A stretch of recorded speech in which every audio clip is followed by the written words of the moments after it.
Hello, Joe Bill here to discuss the difference between a related person and a related party. Regulation SK defines a related person, while Regulation SX, referencing FASB's ASC glossary, defines related party. For our purposes, we'll focus on immediate family. Understanding the difference between the two terms as it pertains to immediate family should be helpful in understanding the difference for other purposes as well. The definition of immediate family in Regulation SK is broad and prescriptive. The ASC glossary adds to that definition an element of control or significant influence, which significantly tightens the scope of who is considered a related party compared to who's considered a related person. But keep in mind that the $120,000 a year threshold for related person transaction disclosure does not apply to related party. There is no materiality threshold with respect to related parties. We will look past the object of this discussion and focus on the audience for each term. In particular, we'll think about what each audience really cares about. Your proxy readers care about compensation. Your independent auditors, on the other hand, they care about internal control over financial reporting.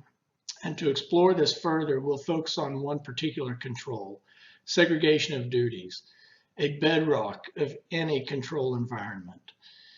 Segregation of duties requires collusion, and it makes fraud less likely to occur, more detectable, and easier to prosecute.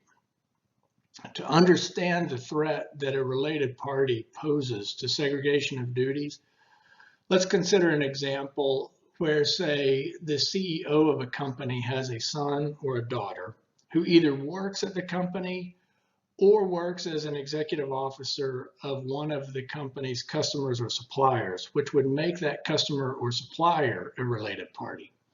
In each of these examples, let's also imagine that everybody at the company knows you simply do not cross the CEO's son or daughter. Well, politically astute people naturally align themselves along the path of least resistance.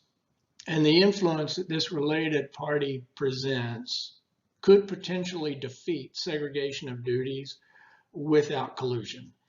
And this, I think, is what the independent auditors really care about. I don't think they care so much about the one-off sweetheart contract. On the other hand, your shareholders, they just want the information so they can make up their own mind for themselves whether to attribute the related person transactions to the corresponding member of management as indirect compensation when they vote on director nominees and other proposals related to compensation. This is the framework I use to keep these two terms separate in my mind, and it's my current thinking on the subject. If you think differently, or if you think there's more to it, I would love to hear from you. And if there are other topics you would like me to attempt to address, I would also love to hear from you. In any event, thank you for your time. I appreciate you watching the video, and I hope it has been helpful.